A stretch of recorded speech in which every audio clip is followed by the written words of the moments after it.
منم میخوام یه واقعیت بهت بگم. گفتم خب بگو میشنوم. گفت من حقیقتا متأهل هستم و خب یه دونه بچه دارم. گفتم چی میگی؟ تو چه غلطی کردی؟ گفت من دارم بهت میگم من متأهلم. آقا دنیا رو سر من خراب شد، حالا بیا حق و بگیر دست و حق به جانب شروع کن به فحاشی کردن. و سلام چطوری خوبی؟ امیدوارم که خوش باشی. آقا برای کسایی که من رو نمیشناسن، من فریادم، یک مرد ترنس و نزدیک 3 ساله که جراحی تطبیق جنسیت انجام دادم. در این مجموعه ویدیوها دارم داستان زندگی خودم رو بر شما روایت میکنم. امیدوارم که تا اینجا رو شنیده باشید. اگر عضو جدید این کانال هستید حتما منو سابسکرایب کنید و زنگوله رو فعال کنید تا به محض اینکه ویدیو جدیدی رو گذاشتم بتونید اونو ببینید. اما قبل از اینکه بریم سراغ ادامه داستان، یک گلایه دارم از شما بچه‌هایی که میشینید ویدیو رو میبینید ولی نه لایک میکنید نه شیر میکنید. آقا گناه ما چیه؟ شوخی میکنم بچه ها. ببینید من انرژی خیلی زیادی برای این ویدیو میذارم. بارها بهتون گفتم روایت این داستان ها به اندازه اون زمانی که برای من سخت بود الانم سخته. همونقدر که اون زمان منو تحت شعاع قرار میداد و به فشار روحی وارد میکرد، یادآوریش هم قطعا همینطور هستش. این داستان ها برای من خیلی سال تموم شده، ولی به خاطر اینکه بخوام تو این هیته فعالیت کنم و به هم نوع خودم و دوستای خودم و بچه‌هایی که در جامعه ما دارن زندگی میکنن به عنوان ترنس یا حتی هر کدوم از طیف‌های رنگین کمانی و بچه‌های LGBT، از شما حداقل انتظار دارم که از من حمایت کنید که این ویدیوها دیده بشه و بتونیم در نهایت برای خودمون یه کاری بکنیم. و امیدوارم که از این به بعد با من همراه باشید. ویدیوها رو حتما شیر کنید، بذارید آدمای بیشتری ببیننش. و در ادامه من بارها گفتم قرار استش که من برم و با پزشک، روانپزشک و هر آن کس که فکر میکنم که میتونه آگاهی بده به جامعه در این مورد صحبت کنم. پس با من همراه بشید و اجازه بدید داستان زندگی من تموم بشه، یکم پیجمون بره بالاتر، مخاطب بیشتر بشه و بتونیم در مورد این مسئله اصولی و اساسی صحبت بکنیم. پس امیدوارم که این رو نشنیده نگیرید و به من کمک کنید تو این مسیر. به کمکتون واقعا نیاز دارم. عشق منید. بریم برای شنیدن ادامه داستان. همونطوری که تو ویدیو قبلی شنیدید، من وارد یه رابطه مجازی شدم. رابطه ای که در پس اون مجبور شدم هزار دروغ بگم که بخوام فقط حفظش کنم، که بخوام اون پسر درونم رو ارضا کنم و راضی نگهش دارم. چون هر چه که بود از این پسر بیچاره رفته بود و پشت اون کالبد دخترانه قایم شده بود و این نیازشو داشت فریاد میزد و این خواسته هاشو داشت فریاد میزد و این بزرگ شده بود، 23-4 سالش بود، واقعا دیگه تحمل اینو نداشت که پشت این شبح و پشت این کالبد و پشت این نقاب قایم بشه و هر کاریش هم میکردم برا من یکی دیگه قابل کنترل نبود. و خب روایت کردم داستانو به اون شکل که رفتم تو اون فضای مجازی با اون دختره رفیق شدم و کلی بهش دروغ گفتم و یه جا پشیمون شدم از دروغایی که گفته بودم و رفتم اعتراف کردم که تمام چیزایی که بهت گفتم دروغه. بعد از اینکه اعترافاتمو کردم، از ترس اینکه یه واکنش خیلی بد و تند ازش ببینم گوشی رو خاموش کردم. بچه حدود 12 روز من گوشی رو خاموش نگه داشتم و میترسیدم روشن کنم و یه عکس‌العمل خیلی بدی ازش ببینم. ولی خب بعد از 12 روز به طبع داد بیداد دوباره دلتنگی اومد سراغ من، دوباره احساس نیاز اومد سراغ من، دوباره اینکه نیاز دارم یه نفر به محبت کنه و همه اونا تو خاطرم میومد. با فکر اینکه برم دوباره راضیش کنم و نگهش دارم برای خودم، گوشی رو روشن کردم. زمانی که رفتم تو اون مدیایی که داشتم، اون پلتفرم نیم بازی که داشتم و شروع کردم به خوندن پیاماش، کلی تو اون 12 روز به من پیام داده بود. حالا من نصف و نیمه میخوندمشون و میخواستم دستم بیاد ببینم سر جمع نظرش چیا گفته. و وقتی دیدم که انگار اصلا از این کاری که من کردم ناراحت که هیچ نشده، 100% خوشحالم هستش، موندم که چی داره میگه این، بذار باهاش حرف بزنم ببینم داستان از چه قراره. براش نوشتم که هستی؟ گفت آره. کجایی؟ چند وقت منتظرتم، برای چی گوشی رو خاموش کردی، برای چی رفتی، فلان و اینجور داستانا. گفتم راستش ترسیدم از واکنشی که واقعا بهم نشون بدی، خیلی ترسیدم. گفت که نه چرا باید بترسی، من خوشحال ترین آدم دنیا بودم اون لحظه که داشتم این پیام رو میخوندم. گفتم برای چی؟ گفت نمیدونی چقدر گریه کردم و خدا رو شکر کردم که این حرفا رو ازت خوندم. مونده بودم که یعنی چی، چرا داره این حرفا رو میزنه. بهش گفتم خب چرا، چه اتفاقی مگه افتاده؟ گفت حقیقتا منم باید یه داستانی رو برای تو بگم، یه اعترافی بکنم که منم به اندازه تو ترس دارم از این که بخوام این اعتراف رو بکنم. گفتم چی شده بگو ببینم. گفت بهم قول میدی واکنش بد نشون ندی همونطوری که من ندادم. گفتم خب تو لابد برات مهم نبوده که واکنش بد نشون ندادی. من اگر چیزی باشه که آزاردهنده باشه قطعا منتظر باش که یه واکنش بد نشون بدم. گفت که نه دیگه، تو واقعیت رو به من گفتی، منم میخوام یه واقعیت بهت بگم. گفتم خب بگو میشنوم. گفت من حقیقتا متأهل هستم و خب یه دونه بچه دارم. گفتم چی میگی؟ تو چه غلطی کردی؟ گفت من دارم بهت میگم من متأهلم. آقا دنیا رو سر من خراب شد، حالا بیا حق و بگیر دست و حق به جانب شروع کن به فحاشی کردن و کوتاه نمی اومدم. میگفتم چرا منو بازی دادی، چرا منو وارد این بازی کردی، تو اگر متأهل بودی نباید این کارو با من میکردی. میگفت بابا یر به یر شدیم، تو یه دروغ گفتی منم یه دروغ گفتم. و خب من مشکلم اینجا بود، با دروغی که گفته بودم هنوز هم اعتقاد داشتم و ایمان داشتم که پسرم، یعنی ته قلبم از طرف خودم انگار هیچ دروغی نگفته بودم، چون واقعا همونی بودم که گفته بودم. و خب اون ولی به من دروغ گفته بود و واسه همین خیلی حقو به خودم میدادم. آقا من فحاشی کنم، من حرف زشت بزنم، من عصبی بشم، تو حق نداشتی با من این کارو بکنی. گفت یه گوش بکن یه داستانی رو بهت بگم. گفتم چی؟ گفت من میخوام یه رفیق داشته باشم و کی از تو بهتر. واقعا این مدتی که باهات حرف زدم خیلی احساس خوب ازت گرفتم، خیلی آدم درست حسابی بودی. تو هم این حرفو به من زده بودی، گفته بودی که من آدم درست حسابی هستم و با من حس خوب گرفتی، بذار با هم دیگه رفیق باشیم. گفتم برای چی به شوهرت خیانت میکنی؟ گفت خیانت نکردم، راستش یه داستان داره که باید بهت بگم. گفتم بگو میشنوم.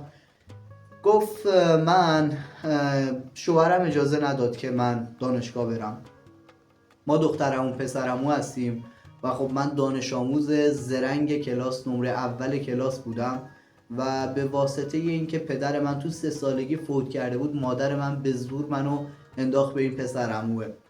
زمانی که اون نذاشت من درس بخونم، با اینکه پرستاری قبول شده بودم و اجازه نداد برم دانشگاه، من برعکس اون عمل کردم، اومدم به اون بها دادم، تشویقش کردم و فرستادمش دانشگاه که بره درس بخونه، مدرک بگیره، شاید بتونه یه کاره‌ای بشه. اون از اعتماد من، از لطفی که من بهش کردم سوء استفاده کرد و خب رفته با همه دخترای دانشگاه رفیق شده. اونقدر آدم خائنی هستش که منو از خونه میندازه بیرون، با بچه‌م میفرستم اون خونه مادرم و خودش میره مثلا دوست دخترایی که داره و زنایی که باشون رفیق شده و همکلاسیاشو به بهانه درس و اینجور داستانا میاره خونه. و خب من اینقدر تحت فشار بودم که به بهانه اینکه بخوام کار اونو جبران کنم اومدم تو نیم باز. بعدش هم که با تو آشنا شدم، ولی به محض اینکه باهات آشنا شدم عذاب وجدان گرفتم، اینقدر پشیمون بودم از کاری که کردم، چون واقعا آدم این کارا نیستم. من دختریم که قرآن میخونم، مسجد میرم، خانواده خیلی خوبی دارم فلان و ای از خودش گفت و خب واقعا دلم برای سوخت. احساس کردم که 2 تا آدم درست حسابی هستیم که تو 2 تا موقعیت کاملا کثیف و اشتباه گیر افتادیم و خب نمیدونستم باید چی کار کنم. باید باش میموندم، رفیق میشدم یا نه همونجا باید تموم میکردم. اصرارش زیاد شد بر اینکه رفیق باشیم و خب میگفت که اگر بتونم دوست باشیم با هم دیگه شاید همسرمو راضی کنم بیام دیدنت، بیام خونتون، ارتباط خانوادگی داشته باشیم و اینجور داستانا. من اوایل با این نگاه که حالا من بهش گفتم من دختر هستم و خب اونم دیگه اعتراف کرده که متأهله و هر چی که در گذشته بینمون بوده پاک میشه، قبول کردم که باش باشم. ولی ایداد بیداد که در من آنچه که تغییر نمی کرد سرشتم بود، باطنم بود، ذاتم بود و نیازام بود، چیزی که درونم بود اونا تغییر نمی کرد بچه ها. اونا اون چیزی بود که واقعیت وجودی من بود و اون چه که در من شاید نیاز بود تغییر کنه همون کالبده بود، چون من واقعیتم همون بود، واقعا قابل تغییر نبود. با دختره رفتم تو رابطه و به عنوان 2 تا دختر قرار بود با هم رفیق بشیم، ولی کمتر از 1 هفته سراسر وجود من پر از حس نیاز میشد، چه عاطفی چه جنسی چه نمیدونم هر نوع نیازی واقعا که یه مرد به یه زن داشته باشه، و همه اینا میومد سراغم و بدون اینکه در نظر بگیرم که این خانم به من گفته من متأهلم، گفته که بچه دارم، گفته که مثلا اینجوری داستان، و منم برگشتم بهش گفتم من دخترم، بازم به محض اینکه حسم میزد بالا و بهش نیاز داشتم شروع میکردم ازش خواهش کردن. و خب مونده بود چیکار باید با من بکنه. بعضی وقتا که خیلی اذیتش میکردم برمیگشت میگفت که اگر تو واقعا همجنس بازی به من بگو، و من از این کلمه عصبی میشدم، دعوا میکردم که تو حق نداری به من این حرفو بزنی. همجنس باز یعنی چی؟ من اصلا احساس نمیکنم. بعد جالب اینجاست این وسط بهش گفته بودم دخترم، ولی بهش میگفتم تو هنوزم که هنوز باید منو با اسم حسام صدا بزنی، اگه اسم دیگه ای صدا بزنی من اصلا دیگه باهات حرف نمیزنم. بنده خدا گیر افتاده بود که داره با کی حرف میزنه، اصلا چیه، چه خبره این وسط. و خب اکثر اوقات به خاطر اصرار من، به خاطر تمنایی که من داشتم، به خاطر شوری که من داشتم، و خب من اینقدر تو اون داستان به قول معروف خودمونی ها هات بودم و خب خیلی ازش خواهش میکردم که داستان به اونجایی کشیده میشد که بیچاره تن میداد به تموم خواسته های من. از طرفی من از اون دسته پسرایی بودم که متاسفانه من بهشون میگم ضعیف، مریض و غیرت خیلی براشون مهمه. من الان تو این لحظه که هستم اینجوری یاد گرفتم و اینجوری خودم رو آموزش دادم که مردی که غیرت داره یک مرد ضعیفه، مردیه که ترسوه و احساس میکنه اگه به طرفش آزادی بده، اگه به پارتنرش، به زنش احساس ارزشمندی بده، خودش حذف میشه و خودش اون کسی هستش که خیانت میبینه و از ترس اینکه این اتفاقا براش نیفته به اسم غیرت محافظه کاری میکنه و طرفش رو تحت پوشش قرار میده که همه جوره مواظبش باشه. و خب من اون لحظه اون پسره بودم، اون پسر بده بودم که به اسم غیرت تمام زندگی اون دختر رو ازش گرفته بودم.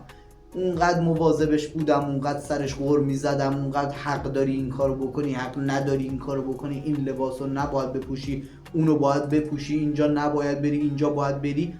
و همه این کارا رو من داشتم سر اون آدم می آوردم و خب رابطمون کم کم داشت از شکل طبیعیش خارج می شد و یه رابطه سمی می شد. من بهش فشار می آوردم، من اذیتش می کردم، از طرفی اون عصبی شده بود از دست من، نمیتونست خطم بزنه، نمیتونست کنارم بذاره، وابسته شده بود، دوستم داشت، شخصیتی که داشتم و دوست داشت، از طرفی کارهایی که میکردم خب عصبیش میکرد. و خب اصلا یه چیز عجیب غریبی تو رابطمون در اومده بود که گاهی وقتا باعث میشد که دوتامون آسیبای جسمی بد به خودمون بزنیم. یادم یه بار اینقدر از دست من عصبی شده بود به خاطر یه مسئله‌ای که بلند شده بود رفته بود قاشق و سر گاز داغ کرده بود، پشت دستش گذاشته بود و عکسش هم واسه من فرستاده بود که دستمو سوزوندم که دیگه باهات حرف نزنم. توبه میکرد که با من حرف نزنه، میرفت 10 روز 5 روز 15 روز 3 روز نبودش، خدا شاهده بچه‌ها من سراغش نمیرفتم، خودش دوباره میومد سراغ من و میگفت که نمیتونم، من دوستت دارم، من بهت وابسته شدم، من واقعا نمیدونم چرا اینقدر تو رو دوست دارم، نمیدونم باید چی کار کنم.